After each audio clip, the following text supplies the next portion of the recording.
सब inspector Sandeep Gavai, PSI at Belkadi police station. Sir वो topper थे स्टाफ सिलेक्शन में, ईमानदार एंड ऑनेस्ट मैन। बॉडी कब मिली? सकाळी 7:30 आसपास। सुनसान सड़क थी सर। लोकल पुलिस का कहना है कि हिट एंड रन केस हो सकता है। हिट एंड रन है या कुछ और, इसका पता हम लगाएंगे सुधा। हो सकता है जो उन्हें 6 दिख रहा हो असल में वो 9 हो। उनके सीनियर से पता चला है वो काफी आइडियल पर्सन थे। कहीं पढ़ा था sir, ideal is not a real. जैसे अभी आपने बताया ना वो 6 और 9 के बारे में। फिर भी एक पुलिस वाले को कोई क्यों मारेगा? वही पता लगाना है रश्मि। अरे आप हमें रोक क्यों रही हैं? क्या हुआ है यहाँ? साहिब तो जाना। सर बताइए यहाँ पे क्या हो रहा है? सर बताइए यहाँ पे क्या हो रहा है? पीछे हटिए। रुको, देखिए मैं पत्रकार तो हूँ नहीं जो यहाँ वहाँ की बातें सुन के स्टेटमेंट बना दूँ। पुलिस वाला हूँ, अभी अभी आया हूँ, जांच करूंगा, उसके बाद ही कुछ कहूँगा।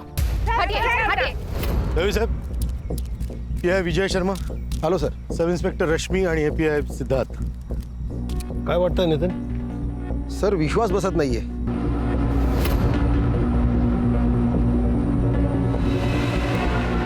ये हिट एंड रन नहीं, मर्डर है। हिट एंड रन के केस में बॉडी पे अक्सर ऐसे टायर के मार्क्स नहीं होते। हिट एंड रन के केस में अक्सर बॉडी पार्ट जैसे ब्रेन, हार्ट, रीढ़ की हड्डी ये डैमेज होता है। सर बहुत ही बहरे में से मारा है। ठीक से चेक करो इसे।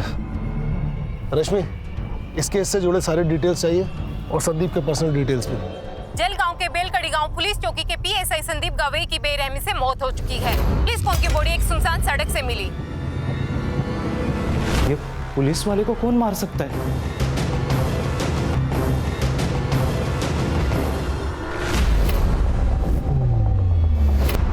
अरे कोई मुझे बताएगा क्या? मुझे क्यों लाए हो यहाँ पे?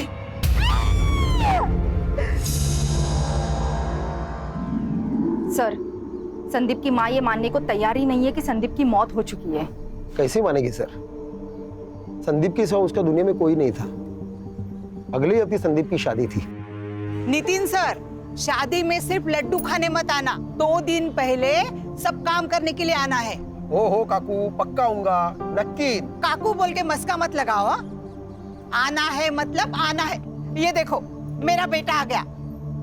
आप लोग नहीं आएंगे ना तो ये शादी के फेरे भी नहीं लेगा। तू यहाँ भी शुरू हो गई। अरे नितिन सर सॉरी, आप प्लीज तू चल घरी। अरे मी नाही बोलत होते नितिन सर, हळदीला पण यायचं। अरे मला सांगू दे, असं काय करतो तू? संदीप ऐसे किसी केस में इन्वेस्टिगेशन कर रहा था जिसमें उसकी जान को खतरा हो? नहीं सर, पर हाँ वो प्राइवेटली कुछ ढूंढ रहा था। उसके बारे में मुझे कुछ नहीं पता। हाँ सर, 3 महीने पहले सर का यहाँ पोस्टिंग हुआ था, तब से मैं उनके साथ हूँ, लेकिन मुझे भी पता नहीं चला कि वो आखिर ढूंढ क्या रहे हैं। नितिन, तुम्हारे हिसाब से संदीप ऑनेस्ट, स्ट्रिक्ट और उसूलों वाला इंसान था, फिर ये लुका छिपी क्यों? ऐसा कौन सा केस था जो उसने तुम्हें बताना भी जरूरी नहीं समझा? सर, कल शाम 7:30 बजे प्रिया साठे नाम के किसी लड़के ने संदीप को कॉल किया था। मैंने कॉल लॉग चेक किए तो पता चला कि पिछले 4 दिनों से उनकी कंटिन्यूअसली बातें चल रही थी। संदीप के फोन की पूरी CDR मुझे चाहिए। जी सर। कौन है प्रिया साठे, जानते हो? हाँ सर, उन दोनों के बीच कुछ तो था, पर क्या था वो मुझे पता नहीं। उस दिन मैंने उसे पहली बार देखा था। प्रिया, थांबे, गाड़ी थांबो।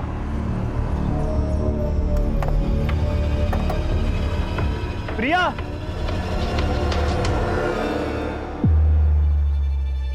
मैंने सर से पूछा कि वो लड़की कौन थी, तभी उन्होंने मुझे बताया कि वो उनके कॉलेज की पुरानी फ्रेंड थी। लेकिन दूसरी बार जब मैं ड्यूटी खत्म करके घर जा रहा था, 2 लोग अकेले सुनसान जगह पे हाथ पकड़ के बैठे रहेंगे तो इसका क्या मतलब हो सकता है सर? बाद में मुझे पता चला कि प्रिया शादीशुदा है। 1 साल पहले ही उसकी शादी हो चुकी है। मैंने उन्हें बहुत समझाने की कोशिश की, पर आखिर में जूनियर हूं सर, मेरी कौन सुनेगा?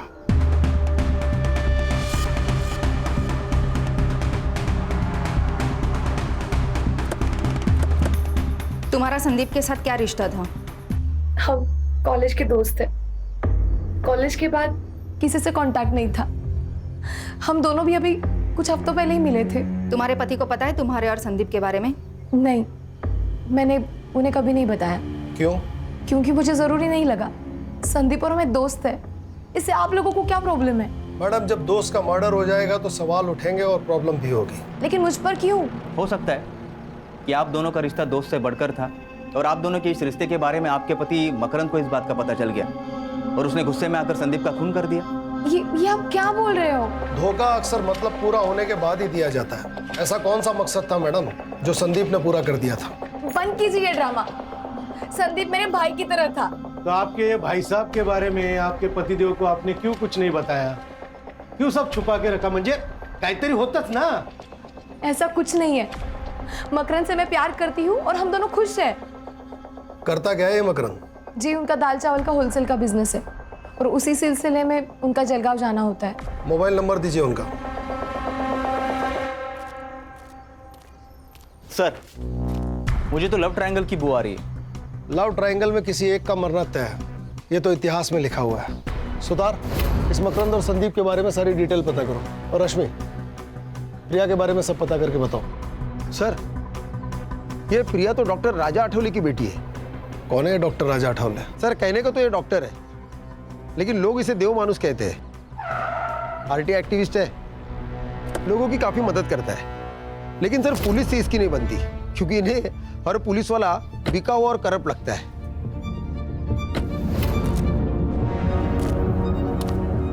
अरे राजा साहब, आप क्या हुआ? क्या हुआ तुम्हें नहीं पता? जब जनता का सेवक ही जनता की सेवा ना करे तो मुझे तो आना ही पड़ेगा ना। ये मंजरी है, इसके पुरखों की जमीन को एक लोकल गुंडा हड़पना चाहता है। इसने कंप्लेंट दी पर तुम लोगों ने कोई एक्शन नहीं लिया। दरअसल राजा साहब, वो हुआ ये कि क्या क्या वो क्या मतलब? ये विधवा है तो इसकी कंप्लेंट को तुम सीरियसली नहीं लोगे? ये मत समझना कि अकेली है, इसका भाई अभी जिंदा है, राजा अठावले। और सुनो, अगर कल तक उस रघु का तुमने कोई बंदोबस्त नहीं किया ना तो परसों बिना बताए अपना रेजिग्नेशन डाल देना। रश्मि, ये तो एक अलग ही एंगल निकल के आ गया। कहीं ऐसा तो नहीं कि प्रिया के पिता डॉक्टर राजा अठावले को संदीप और प्रिया के बारे में पता पड़ गया और उसने गुस्से में आकर संदीप को मरवा दिया? सर, कहने को तो बहुत कुछ हो सकता है, लेकिन हम उस पर डायरेक्ट डाउट नहीं ले सकते। बड़े चाहने वाले हैं उसके। सर, अगर वो इन्वॉल्व है तो पूरे सबूत के साथ जाना पड़ेगा। कहाँ है इस डॉक्टर साहब और देव मानुष का क्लिनिक? आ जाओ। सर, आप निकल रहे हैं? हाँ, आज थोड़ा लेट हो गया। वो मैं आपके लिए मच्छी करी लेकर आई थी। अरे वाह, मतलब तुम्हें मेरा वीक पॉइंट मालूम है कि मुझे मच्छी करी बहुत पसंद है, वो भी तुम्हारे हाथों की। तो ठीक है, थोड़ा लेट और सही। एक काम करो, तुम प्लेट्स लगाओ, मैं हाथ धोकर आता हूँ। ठीक है?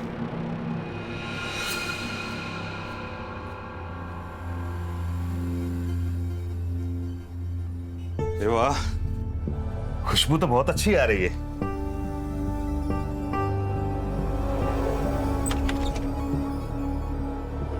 अरे भाई को आना, देख रुक्मिनी फिश फ्राई से लेकर आई है। ताई, या ना, मैं आपके लिए भी प्लेट लगाती हूँ। रहने दो रुक्मिनी, इतने प्यार से जिनके लिए लाई हो उन्हीं को खाने दो, कहीं कम ना पड़ जाए। क्या बोले जा रही हो? पागल हो क्या? आप क्यों भूल जाते हैं कि आपका एक घर है, बीवी है, परिवार है जो आपके लिए वेट कर रहा है, पर आप हमारी परवाह किए बगैर यहाँ एक पराई औरत के साथ खाना खा रहे हैं। सर, मैं आती हूँ।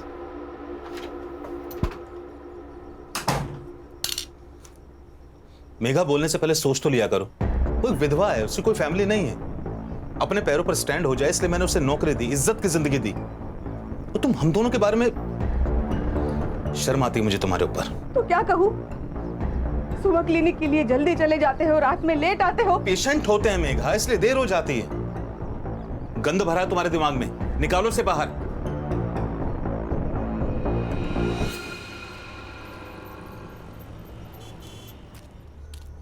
संदीप, संदीप! अरे ताई, तुम्ही इथे? क्या हुआ? तांबे भाऊ आपके सर आज भी टिफिन भूल के आए हैं। मैं उनकी पसंदीदा भिंडी बनाई थी, वो लेके आई हूँ। कहाँ है संदीप?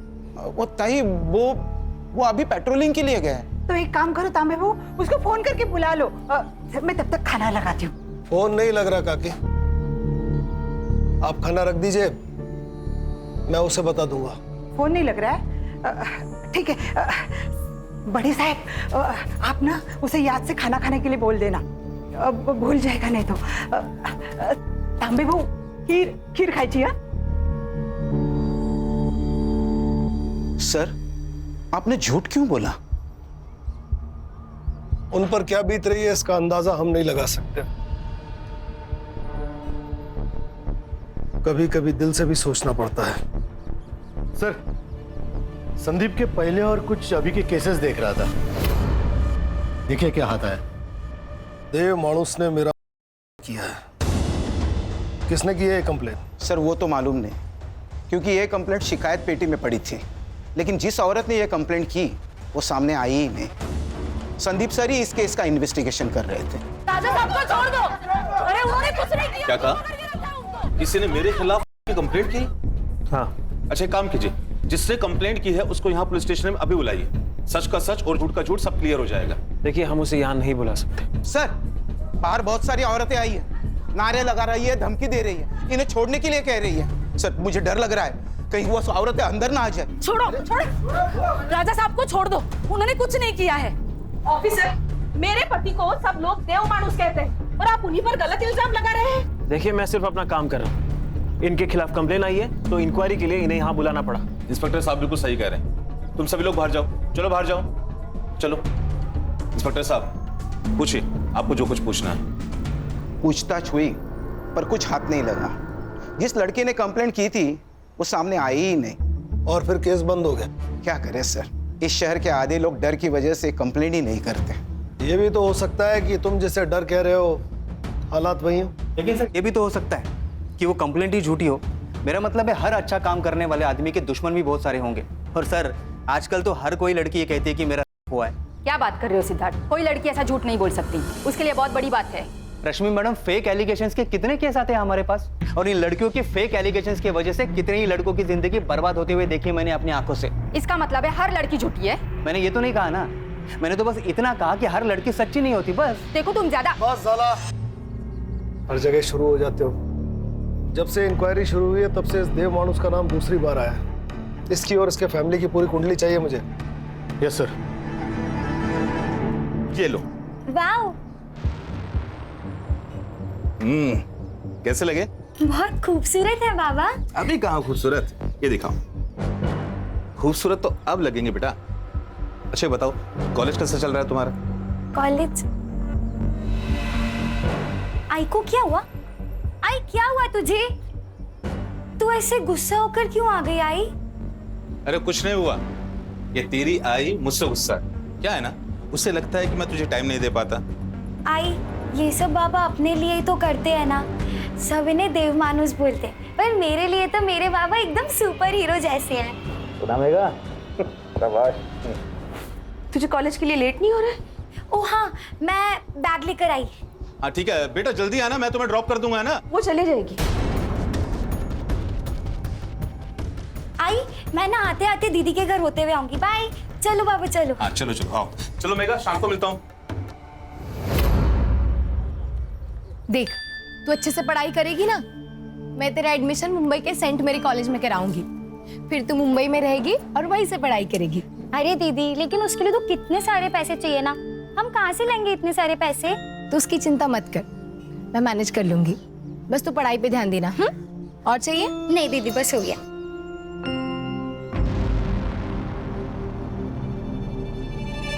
ये कंगन कब खरीदे? ये तो मुझे आज सुबह ही बाबा ने दिए। कितने खूबसूरत है ना। निकाल कर फेंक दे। यहाँ हर चीज की कीमत चुकानी पड़ती है नीतू। बिना मतलब के यहाँ कोई किसी के लिए कुछ भी नहीं करता। दीदी, वो बाबा है हमारे सौतेले। और मैं इतना गुस्सा क्यों कर रही हूँ ना, तेरी माँ से जाके पूछ। मुझे किसी से कुछ नहीं पूछना। तू जलती है मुझसे क्योंकि बाबा ने तुझे कुछ गिफ्ट नहीं दिया, मुझे कंगन दिए, इसलिए जा रही हूँ मैं। नीतू, नीतू बात सुन मेरी। नीतू,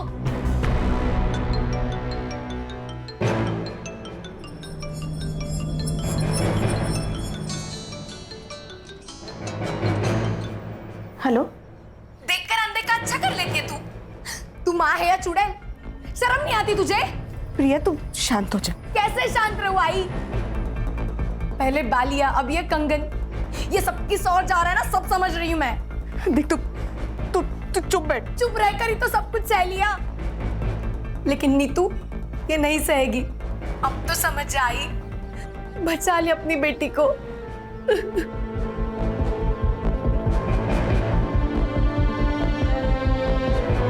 सर, पोस्टमार्टम रिपोर्ट के अनुसार संदीप की मौत रात को 11 से 3 बजे के बीच हुई।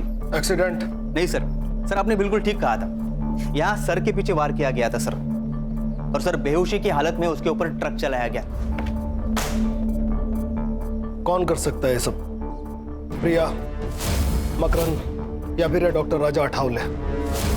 सर, संदीप के कॉल लोकेशन के हिसाब से वो मर्डर वाले दिन रात को 9:30 बजे अपने घर से निकला था और डॉक्टर राजा के क्लिनिक गया था। तब से उसका फोन स्विच ऑफ है। इसका मतलब सर जो कुछ भी हुआ है वो सुनसान सड़क और क्लिनिक के बीच हुआ है। सुतार, कुछ ज्यादा ही शरीफ नहीं है देव मानुस? एक औरत इसके खिलाफ कंप्लेन करती है, संदीप की मौत इसके क्लिनिक की ओर इशारा करती है।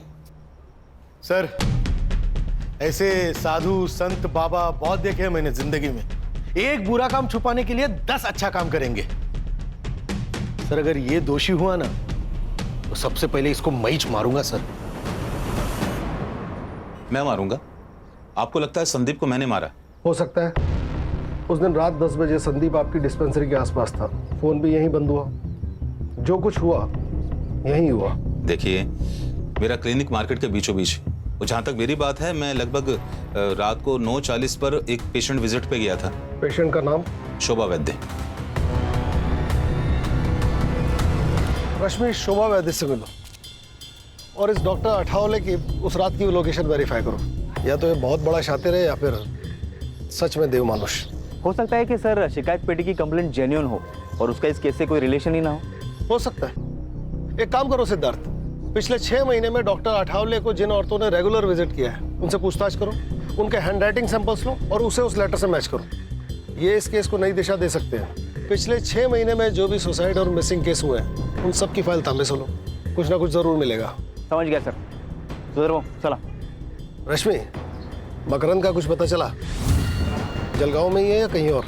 पता नहीं सर, पिछले 24 घंटे से उसका फोन स्विच ऑफ आ रहा है और उसकी last call location बेलकड़ी bus stand थी।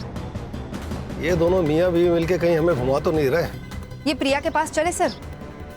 तुम जाओ और जो मैं कहता हूँ वो बोलो। मुझे नहीं पता मकरंद कहाँ है। और तुम्हें कोई परेशानी नहीं है? मतलब तुम्हारा पति गायब है पर तुम्हारे चेहरे पे कोई चिंता नजर नहीं आ रही है। प्रिया, तुम संदीप को अपना दोस्त मानती थी ना, तो यही वक्त है अपनी दोस्ती निभाने का। मैं जानती हूँ संदीप के जाने का सबसे बड़ा दुख तुम्हें हुआ है। कुछ तो गलत हुआ है उसके साथ। वो बहुत खुश था। तू ही चॉइस कर ले यार। संदीप, मैंने सिर्फ उसकी फोटो देखी है, मैं तुम्हें सजेस्ट कर सकती हूँ। चॉइस तो तुम्हें ही करना पड़ेगा। हम एक काम करते हैं, ये तीनों ले लेते हैं। अच्छा, इतना प्यार? अभी से इतना प्यार करोगे ना तो तुम्हारी बीवी तुम्हें जोरों का गुलाम बना के रखेगी। संदीप एकदम परफेक्ट पति था, जैसा हर लड़की चाहती है। क्या तुम्हारे और मकरन के बीच में कोई प्रॉब्लम्स थे? मुझे ऐसा लग रहा है कि तुम मकरन के साथ खुश नहीं थी। बोलो प्रिया, मैं यहाँ तुम्हारी मदद करने आई हूँ। हमारी शादी को 1 साल हो चुका था। मकरन बच्चे के लिए एकदम डेस्परेट हो गया था। एक दिन हम डॉक्टर के पास चले गए तो पता चला कि प्रॉब्लम मुझ में है, मैं उसे बच्चा नहीं दे सकती थी। उसी दौरान संदीप की पोस्टिंग यहाँ पर हो गई थी। उसे मैं अपने सारे प्रॉब्लम्स बताती थी, लेकिन मैं जानती थी कि मकरन इस बात को नहीं समझेगा, इसलिए संदीप के बारे में मैंने उसे कभी कुछ नहीं बताया। संदीप का मर्डर और मकरन का गायब होना, इसमें कुछ तो कनेक्शन हो सकता है प्रिया। तुम जानती हो मकरन कहाँ हो सकता है? मकरन का हमेशा जलगांव आना जाना होता है। वहां पर उसका जो दोस्त है अजित देशमुख, शायद उसे कुछ पता हो। देखो सर, इन दोनों की हैंडराइटिंग भी मैच नहीं हो रही। सर, मेरी उत्तरा बीमारी से तंग आ गई थी सर। रात रात भर रोती थी, उसे जीना ही नहीं था, इसलिए उसने खुदकुशी कर ली। उत्तरा राजा अठावले की पेशेंट थी, हो सकता है कि बात कुछ और हो। 1 मिनट, आप राजा साहब पर शक कर रहे हो? अरे देव मानुस है वो। मैं आज जो स्कूल में क्लर्क की जॉब कर रहा हूं ना, उनकी वजह से मुझे और उत्तरा को हमारे बुरे समय से उन्होंने निकाला था। देखिए सर, मुझे इस बारे में आपसे कोई बात नहीं करनी, आप प्लीज जाइए। मेरे पति को मरे बहुत साल हो गए सर। ये कौन सा एप्लीकेशन फॉर्म है? क्या है ना मैडम, हम ग्राम पंचायत से आए हैं। वो क्या है ना, सरकारी कामकाज रहता है तो रोज नए नए फॉर्म, नए नए कागज लगते रहते हैं। बस अब हाँ, आप बस ये फॉर्म भर कर दीजिएगा, बाकी हम लोग देख लेंगे। हाँ ये लीजिए बस। हाँ, ये लीजिए।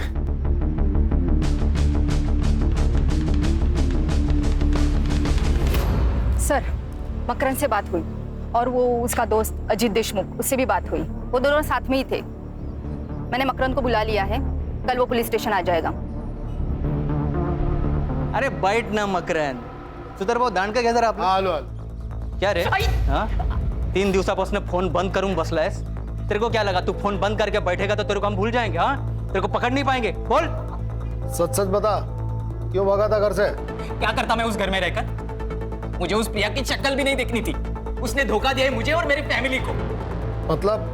प्रिया कंसीव नहीं कर पा रही थी, इसलिए हम डॉक्टर के पास गए. स्कैन किया, जब मैंने रिपोर्ट देखी तो मैं पागल हो गया था. इतना बड़ा धोखा. हाँ तेरे पास यूट्रस ही नहीं है तो बच्चा कैसे होगा? ये क्या कह रहे हो आप? मुझे कुछ समझ नहीं आ रहा है. 2 साल पहले ही तेरा यूट्रस निकाल दिया और तू कहती है तुझे कुछ भी पता नहीं. पागल समझाए मुझे? जानवर हूं मैं जो तेरे बाप ने मेरे सामने ये मांस का टुकड़ा डाल दिया? ना तू पूरी बीवी कहने लायक है ना पूरी औरत. जो औरत बच्चा पैदा नहीं कर पाए वो औरत कहलाने के लायक नहीं. तो जैसे लोगों के लिए अलग अस्पताल होना चाहिए, इलाज की जरूरत तुझे है. देखिए सर, ये सारी बातें है ना आपकी शहर में ठीक है, लेकिन हमारे यहाँ शादी के बाद अगर बच्चा ना हो तो वो शादी नहीं मानी जाती. अच्छा, तो अधूरी शादी को पूरा करने के लिए अफेयर किया तूने? क्या बकवास कर रहे हो आप? ये सब अरे सर रहने दीजिए. अरे मैं देखता हूँ ना इसे. अरे बकना आगे और उसके बाद उल्टा जवाब दिया ना समझ लेना. बताता हूँ. प्रिया से दूर रहने के लिए मैं मेरे दोस्त अजीत के पास सातारा में रहने गया. वहाँ मेरी मुलाकात अजीत की बहन कविता से हुई. हम दोनों एक दूसरे से प्यार करने लगे और हमने शादी करने का फैसला किया. मुझे प्रिया से और प्रिया की फैमिली से कोई दुश्मनी नहीं है. बस मुझे खुश रहना है. तू जानता था संदीप और प्रिया की दोस्ती के बारे में? अगर मुझे उन दोनों पर शक होता तो सबसे पहले मैं प्रिया को मार देता, संदीप को नहीं, क्योंकि प्रिया ने मुझे फंसाया है, संदीप ने नहीं. अगर उन दोनों में कुछ होता भी ना तो सबसे बड़ी खुशी मुझे होती. जान तो छुट्टी उस प्रिया से. ठीक है जा. और सुन, कितना भी जरूरी काम हो, बेल कड़ी छोड़ के जाने की गलती मत करना. ठीक है सर. मकरंद सच कह रहा है. मैंने उसकी जिंदगी खराब की है, लेकिन मुझे सच में नहीं पता था कि मेरा गर्भाशय निकाला गया है. तुम जानती हो ये मुमकिन नहीं है. मतलब तुम्हारा ऑपरेशन हुआ और तुम्हें पता ही नहीं चला? वो मैं प्रेग्नेंट थी और मेरा करने वाला कोई और नहीं था, मेरा बाप डॉक्टर राजा अठावले. बाबा के गुजर जाने के बाद हमारी हालत बहुत खराब थी. मैं सिर्फ 14 साल की थी और नीता 10 साल की. हमारे खातिर आई ने दूसरी शादी की, लेकिन एक रात मैंने देखा वो डॉक्टर मेरे आई के साथ प्यार कर रहा था. एक मिनट. हाँ, वो आदमी राक्षस से कम नहीं है. के लिए पागल है वो. मेरी आई को तकलीफ में देखकर उसे मजा आता था. मुझे उससे बहुत डर लगता था. जब मैं 16 साल की हुई तो वो मेरे लिए नए नए गिफ्ट लाता था. मुझे लगा वो शायद बदल गया है, लेकिन नहीं, मैं गलत थी. बाबा क्या हुआ? तुम्हारी माँ को ये सब पता था? हाँ, और फिर भी वो चुप रही. मुझे पता है ये सब बहुत गलत है, पर अगर डॉक्टर साहब ना होते तो हम किसी रोड पे खड़े होते और आता जाता हर कोई तुम्हारी इज्जत से खेलता. यहाँ पे तो बस एक ही. मी तुझ्या पुढे हात जोडते, किसी से कुछ मत कहना. कुछ मत कहना। फिर 2 साल मेरे साथ ये रोज होता रहा। जब मैं प्रेग्नेंट हुई तो आई ने मेरे अबॉर्शन के साथ मेरा गर्भाशय में निकलवा दिया, और ये बात मुझे मकरंद से पता चली। बहुत गुस्सा आया था मुझे। क्यों आई, क्यों? मुझे लगा था शादी के बाद मेरी तकलीफ कम हो जाएगी, लेकिन तूने मेरी शादी भी तोड़ दी। मकरंद मुझसे अलग होना चाहता है, मैं क्या करूं? हाँ, फिर से तेरे पास आके रहूं और बार बार तेरा पति मेरा करे? यही चाहती है ना तू? यही चाहती है ना?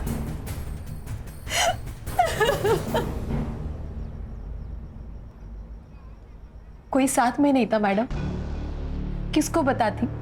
तभी मेरी मुलाकात संदीप से हुई। मैं उसे सब कुछ बताती थी, उसी के सामने रोती थी। चुप रहकर कुछ नहीं मिलेगा प्रिया, तुम्हें बोलना पड़ेगा।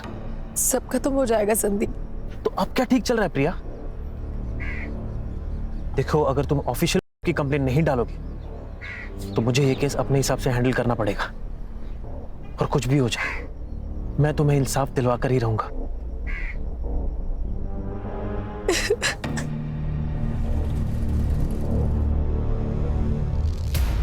वो मुझे इंसाफ दिलाना चाहता था। इसके पहले ही संदीप कुछ करता, किसी ने डॉक्टर के खिलाफ की कंप्लेंट शिकायत पेटी में डाल दी, केस फाइल हुआ, लेकिन हुआ कुछ नहीं। इसलिए मैंने उसको सब सच सच बता दिया।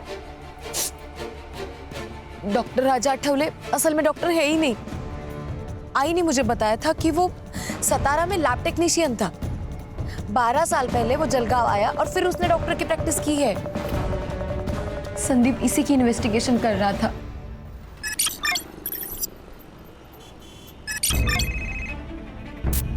हाँ बोलो सुतार। सर, शिकायत पेटी की हैंडराइटिंग मैच हो गई सर। किसके साथ? शोभा वैद्य, जिससे मिलने उस रात राजा आठवले गया था। कभी कभी ऐसे लगता है कि मैं उसे ये बात नहीं बताती तो शायद आज संदीप जिंदा होता। ये सब कुछ मेरी वजह से ही हुआ है। सब कुछ मेरी वजह से। सही थे सर, आप बहुत शातिर कौवा है ये। साधूच्या वेशात राक्षस है। अब इस राक्षस के उद्धार का वक्त आ गया सुतार। पक्के सबूत जुटाओ इसके खिलाफ, फिर निकालेंगे इसकी बारात पूरे शहर में। सुतार, पता लगाओ अभी इसका टारगेट कौन है, किसका इलाज चल रहा है वहां फिलहाल। रश्मि, अगर संदीप को यह पता था कि यह डॉक्टर फेक है तो उसने इसके खिलाफ मेडिकल काउंसिल में कांटेक्ट किया होगा। पता लगाओ। Yes sir. हैंडराइटिंग के बारे में कुछ पता चला? अपने हैंडराइटिंग एक्सपर्ट उस पर काम कर रहे हैं, वो भी मिल जाएगी सर। टाइम नहीं है। अगर सबूत मिलने से पहले डॉक्टर गायब हो गया तुम सबको गायब कर दूंगा। आप लोग यहाँ सब गप्पे मार रहे हैं, मेरी बेटी की शादी है। तांबे बहू, ये मिठाई पूरे पुलिस स्टेशन को बांट दो। बड़े साहब नमस्कार, मेरे संदीप की शादी का कार्ड है, लीजिए। पूरे परिवार के साथ आना है, कोई भी बहाना नहीं चलेगा। नितिन साहब, एक दिन पूरे पुलिस स्टेशन को छुट्टी, और एक दिन पुलिस स्टेशन को छुट्टी दी तो कोई पहाड़ नहीं टूटने वाला। आप सब लोग ना शादी में आना। और संदीप भी ना कहाँ चला गया पता नहीं, सारे काम मुझे करने पड़ रहे। ए साधना, तू पड़ेगा लगना ला। सर ये कुछ ज्यादा ही नहीं हो रहा है सर। इनके दिमाग से वो सदमा निकालना होगा, नहीं तो बेचारी सारी जिंदगी भर संदीप का इंतजार करती रहेगी वो। सर, इन्होंने तो अभी तक संदीप की बॉडी भी क्लेम नहीं की है।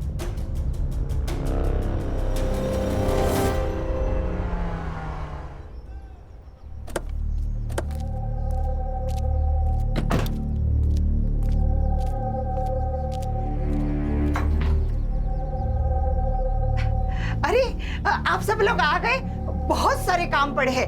मुझे ना खाना बनाने वाले के पास भी जाना है। और तांबी बहू, शादी के दिन आपको ही गाड़ी सजानी है। हाँ, और ना क्या मैं लाल बत्ती की पुलिस की गाड़ी में थोड़ी ना मैं बहू को लेके आऊंगी।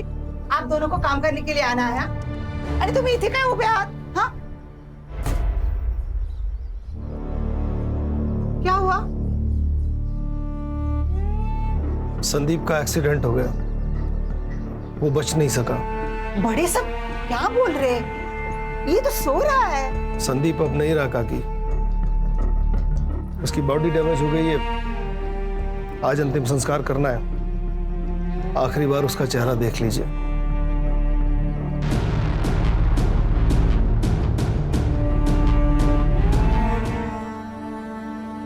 दिल हल्का हो जाएगा। इस तरह आंसू रोक कर ये जिंदगी नहीं बिता पाएंगी। किसी के खोने का दर्द क्या होता है ये मैं अच्छी तरह जानता हूं।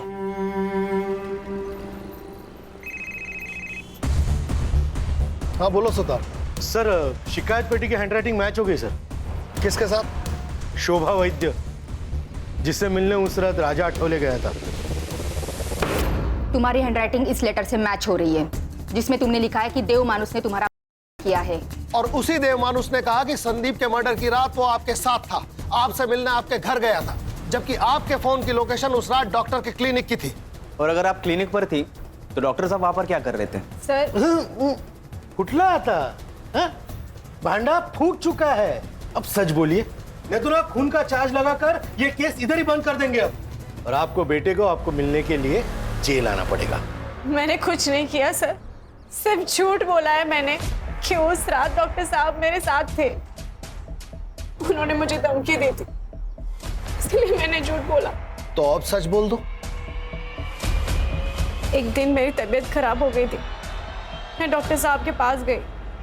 कुछ नहीं शोभा, बस एक इंजेक्शन लगेगा तुम्हें और ठीक हो जाएगा। है? हाथ दिखाओ, बस सब ठीक। अब तुम्हें आराम ही आराम मिलेगा।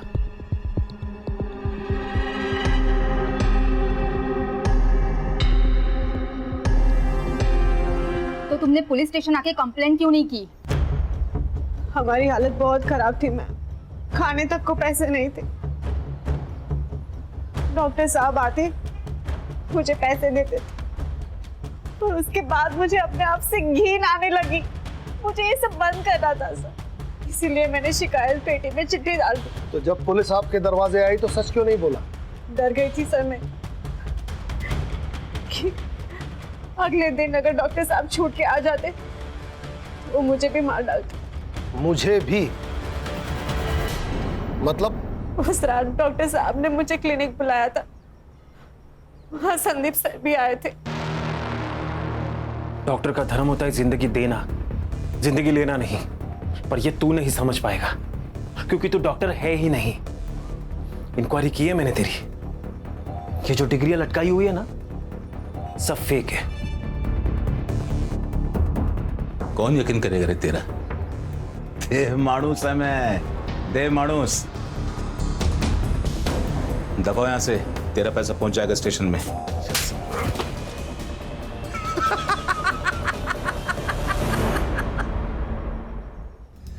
कुछ भी नहीं कर पाएगा रे तू। पिछले 12 सालों से खेल खेलता आ रहा है मैं, राजा ठावले, समझा क्या? अगर ऐसा ही है ना तो तुझे जिंदा रखना सबसे बड़ी गलती होगी। किसको कॉल किया था उसने? किसको कॉल किया था? पता नहीं, पर बाद में बोला कि घर जाओ। और जब सुबह न्यूज़ देखा तो पता चला उन्होंने संदीप सर को मार दिया था।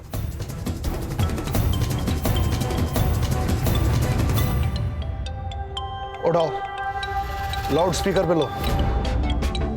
क्लिनिक पर अभी कोई नहीं है, जल्दी आ जा, अभी तुरंत।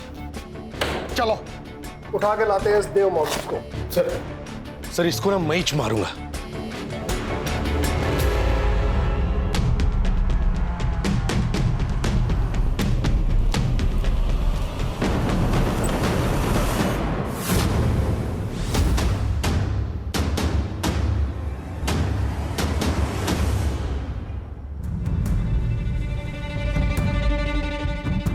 सर, ही इज नो मोर। अब इसे किसने मार दिया? हर चीज जगह पर है। इसे जिसने मारा है वो जानता था कि शोभा के बयान के हिसाब से संदीप को इन्हीं में से किसी एक ट्रॉफी से मारा गया है। इन ट्रॉफीज को फॉरेंसिक के लिए भेजो सुतार। Yes sir. राजा ने शोभा को कॉल किया था और उसके 2 मिनट बाद इस सेल पर और एक फोन आया था। किसका? मकरंद का। हेलो, ओके ठीक है सर। ये देखिए, राजा ने उस रात शोभा के फोन से मकरंद के दोस्त अजीत को कॉल किया था। इस मकरंद के फोन को ट्रेस पे डालो। सुधर, बॉडी को पोस्टमार्टम के लिए भेजो। उस रात राजा ने शोभा के फोन से अजीत को फोन किया। अजीत का फोन मकरंद ने उठाया क्योंकि अजीत और मकरंद दोनों साथ थे और मकरंद यहां उसकी मदद करने आ गया। सर, मकरंद की लोकेशन मिल गई है। चल ठीक हो? चल।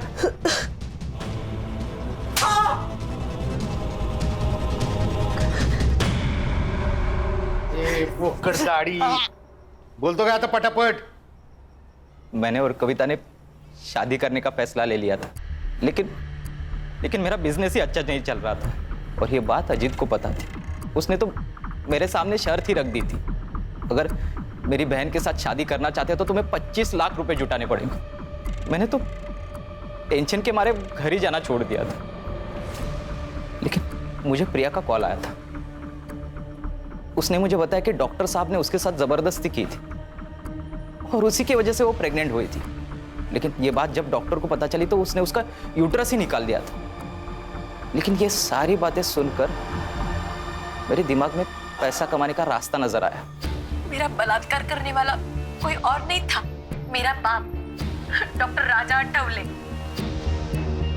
अच्छा हुआ ना मैं कॉल रिकॉर्ड करता हूँ, नहीं तो ये एटीएम कार्ड मेरे हाथ में कैसे लगता। अब जब जब मैं बोलूं तब तब मुझे पैसे देते रहना। नहीं, टेंशन की कोई बात नहीं है, मैं किसी को कुछ नहीं बताऊंगा। लेकिन हाँ, अगर मुझे पैसे नहीं मिले तो ये ऑडियो क्लिप वायरल हो जाएगी, फिर तुम और तुम्हारी बेटी दोनों मिलकर खुदकुशी करना। हर महीने मुझे पैसे मिलते रहे और मैं जुटाता रहा, लेकिन प्रिया मुझे बार बार कॉल करके तंग करती रहती है, इसलिए सातारा जाने के बाद मैं फोन ही बंद कर देता था। उस रात डॉक्टर साहब का कॉल अजीत को गया था। हाँ सुन, राजा बोल रहा हूँ, एक काम है तुझसे। 1 घंटे में 10 लाख कमाएगा?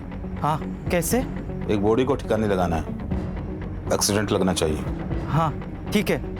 मैंने तुरंत हाँ कर दी क्योंकि मुझे पैसे जुटाने थे। अजीत का तो ट्रांसपोर्ट का बिजनेस था ही, इसलिए मैंने बिना बताए उसकी गाड़ी लेके बेलकड़ी पहुंच गया। मैंने क्लिनिक से बॉडी उठाई और खदान के पास वाले रोड पे लेके गए। सुबह जब मैं बेलकड़ी पहुंचा तो मुझे पता चला कि वो एक पुलिस वाला था। जलगांव के बेलकड़ी गांव पुलिस चौकी के पीएसआई संदीप अवई की बेरहमी से मौत हो चुकी है। डॉक्टर साहब ने मेरे साथ बहुत बड़ा गेम खेला था, उसकी आइडेंटिटी मुझसे छुपा कर रखी थी। डॉक्टर राजा तुझे बाद में भी पैसे देता था ना, सोने का अंडा देने वाली मुर्गी को मार क्यों दिया? मुझे टिप मिली थी। डॉक्टर साहब ने अपनी जमीन बेचकर 3.5 करोड़ रुपए जमा किए थे, लेकिन जो खरीदार था उसकी एग्रीमेंट होने से पहले ही मौत हो चुकी थी, तो बेसिकली ये पैसा ब्लैक हो चुका था। मैंने सोचा क्यों ना पैसा ये मेरा हो जाए, इसलिए मैंने वो पैसा डॉक्टर साहब से कैसे निकालूं ये प्लान बनाया। मकरंद, मैं तुम्हें 10 लाख रुपए दूंगा, 1 लाख रुपए एक्स्ट्रा भी दूंगा। अरे नहीं चाहिए तुम्हारे 10 लाख, मुझे तुम्हारे 3.5 करोड़ रुपए चाहिए। 3.5 करोड़? हाँ। प्रिया को क्यों मारना चाहता था? डॉक्टर साहब की मौत की तलवार मेरे सर पर हमेशा रहती थी, इसलिए उन दोनों को मारकर उनकी मौत में सुसाइड बता देता और ऑडियो क्लिप वायरल करने के बाद ये बात साबित ही हो जाती, फिर मैं और कविता आराम से जिंदगी बिता पाती। बहुत सपने देखे तूने, बाकी के सपने अब जेल में देखना। कहा था ना तुझसे, तुझे इलाज की जरूरत है, तो जैसों का बस यही इलाज है। चल छोड़ दो, चल। इस केस में आरोपी मकरंद साठे को पीएसआई संदीप गवाई और राजा अठावले के मर्डर के लिए आईपीसी की धारा 302, आपराधिक साजिश के लिए 120B और सबूतों से छेड़छाड़ के लिए आईपीसी की धारा 204 के तहत 10 साल की सजा सुनाई गई।